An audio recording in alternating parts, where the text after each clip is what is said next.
Hi everyone, Nathan here with the ebookreader.com. For this video I want to give you guys a comparison review between the Kindle Paperwhite 2 here on the left and the Kobo Aura H2O here on the right. So obviously the first thing that stands out about these two devices is the difference in screen size. The Kindle has a 6-inch ink screen and the Kobo Aura H2O has a 6.8-inch ink screen. They're both Carta. The Kobo has a little bit higher resolution, so you get a little bit more fine details on images and small text. The Kobo also has some differences. It has an infrared touchscreen, and it has this flap down here. Since it's waterproof, you can open this flap to get access to the micro SD card slot, and obviously Kindles don't have micro SD card slots, so that is the difference with those. Okay, so both of these guys, they have the front light. Let's go ahead and sort of compare the difference in front lights right now. Let me go ahead and turn this light off, and we can just sort of compare the two. The Kobo has a little bit more of a yellower tone than the Kindle does. The Kindle is definitely whiter. Let's go ahead and adjust the brightness a little more. What's cool about the Aura H2O is you can just slide your finger across the screen over here, and you can turn it completely off and then go full brightness as well. So the Kindle, we have this little on-screen icon that we use, the little light meter right here. So let's max them both out and just sort of look at that really quickly. So that's both of them at max settings, so it's very similar really. Like I said, the Aura, it has a little bit more of a yellower tone. The Kindle's has a little whiter of a tone. So with the Aura H2O, you can actually modify it in the settings up here as well with the front light. So we're both at 100%. Let's go ahead and go down to a minimum setting. So the Kindle's never really fully goes off. You won't be able to tell really unless you look down the screen at an angle where you can see the front lights are off, where on the Aura H2O it does go completely off. So let's just go with a little minimum setting here. It's kind of hard to fine tune on the Aura, but we can get it around there. So we got 5% on the Aura. So as far as the front lights go, they both go really low. It's probably not even going to show up on the camera at all right here because there's definitely some ambient lighting. So as far as those front lights go, I mean, we got a good amount of brightness adjustment on both of them. The Kobo Auras, like I said, it's just a little bit easier with being able to slide across the screen right there. And then you can really fine tune it exactly how you want, which I do like that feature. So sort of get them at about the same brightness. Definitely a little bit more subdued on the Aura H2O. The Paperwhite just sort of has more of a bright light color to it. But they all vary from unit to unit, so it's sort of hard to make a blanket statement about front lights because they do vary a lot from unit to unit. Alright, so now that we've talked about the hardware, let's go over the software features now. So one thing you notice about Kobo ebooks, or at least I notice a lot, is they seem to do the full paragraph and then a space between paragraph, where the Kindle, I pretty much never see ebooks like that on Kindle platform. They're always like the regular ebook layout where you have the indented paragraphs. So that's just sort of one subtle difference as far as layout is concerned. When it comes to adjusting text, they both have very similar settings, but the Kobo has more settings. So the Kindle, it always has the same 3-line spacing, and they're all kind of pointless really because these ones are really huge, but I guess they're not that pointless. The margins are what's really pointless. I mean, I don't know why anybody in the right mind would read like this, but I guess you could. So basically, we got the 3 settings on the Kindle, we got 6 font choices on the Kindle. Over here on the Aura H2O, we have a whole bunch of margin and line spacing settings. One thing I will note though is when you use side-loaded books, line spacing rarely works. But margins and font size always do with side-loaded books. But with Kobo ebooks, yeah, they all work as well. So you can go with really huge line spacing, really small line spacing, just whatever your preference is. So you definitely get a lot more fine-tuning adjustments with the Kobo. And we've also got a lot more fonts with the Kobo. We can see this whole list right here. And I also added some custom fonts. So all you got to do is put a font folder on the drive, and then you can side-load custom fonts. So that's a huge advantage in my opinion as far as Kobo devices versus Kindle devices, because Kindle devices do not allow you to change the font at all. You just got these 6 choices right here, and I'm really not a fan of most of them, but like some of them are just really thin, not very dark. But I really liked it. You used to be able to add side-loaded fonts on the Kindles, but they removed that feature. So yeah, that's a definite huge advantage with the Kobo. And another advantage with the Kobo as far as their default fonts go is you can fine tune the boldness to your liking. So if we just come in here and hit advanced, you can go ahead and customize the weight. As you can see, I already got it bolder than the default's like over here. So we can kind of dial it in how you want. It does get the text rougher the bolder you go, so it's just sort of something you got to fine tune exactly how you want. But you do have that option on the Kobo. So the Kindle has these font size adjustments, and as you'll see, there's not as many, but on the Kobo we have like 24 font sizes. But one problem I noticed is there's not really a good font size between it's like it jumps a lot between this one and that one. As you can see, there's like a huge difference. I can't really, there's not comparable on the Kindle.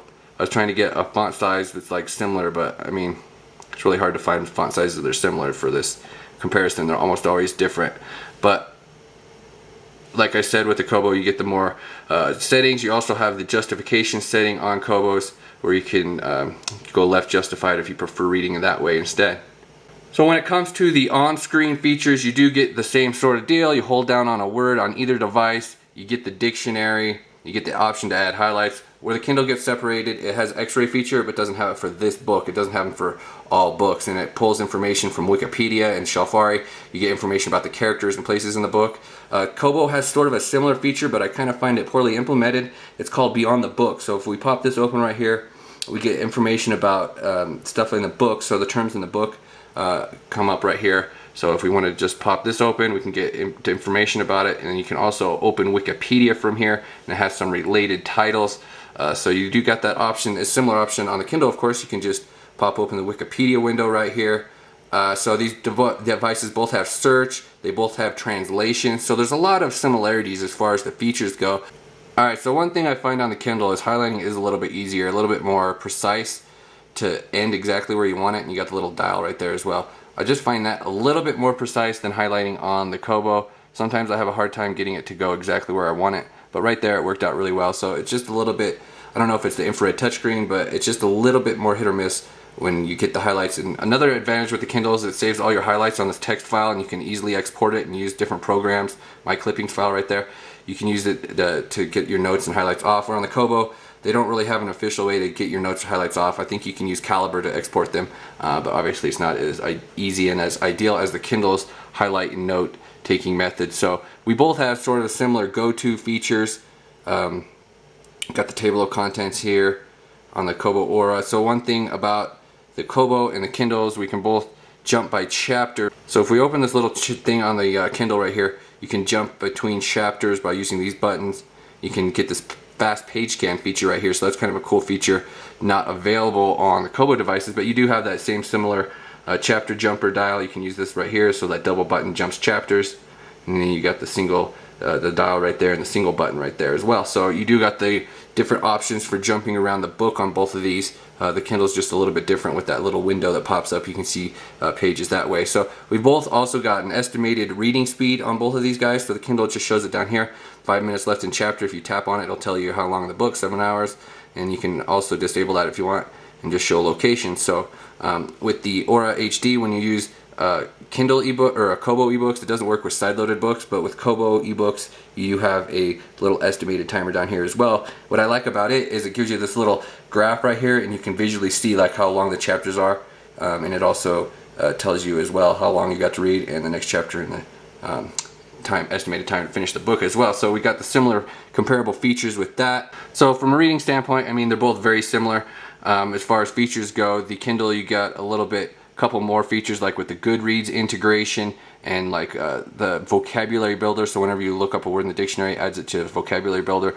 So the Kobo, I mean, like I said, you got more font adjusting options on the Kobo, and of course it supports the EPUB format, so that's definitely an advantage as far as that goes. And you've also got full justification and left justification options, so you got more layout adjustment options on the Kobo devices than you do on the Kindle. The Kindle, you just got a few extra features like you got landscape mode. Kobo devices, they don't have landscape mode for ebooks for whatever reason, but you can use landscape mode on like PDFs. So for whatever reason, they just don't add that to ebooks. So you do have that option on Kindle devices to switch over to landscape. So when it comes to the home screen, we've got a totally different layout with that. The Kobo uses these tiles for all your recent activity. It even puts like web browser, and there's a Sketchpad app you can use on here, and then you can just like dismiss these if you want. Where the Kindle, it just shows like the usual book cover view, and then you've got the recent, title, author, and you can also sort by collections. With the Kindle, you can use list view as well.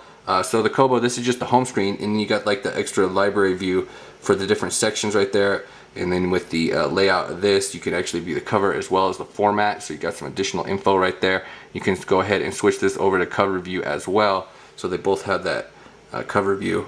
The list view is just a little bit more detailed on the Kobo with the cover and the additional information over there. We've got a little bit more sorting options on the Kobo. You can sort by file size and file type. So I'm going to go ahead and wrap up this video right here. Check out the ebookreader.com for the written review. I'll have listed out all the exact differences between the software and hardware on these two devices. Check out the main reviews for these devices if you wanted to see more information in depth as far as that goes. I'm going to go ahead and wrap up the video. Thank you for watching, folks. Have a good day.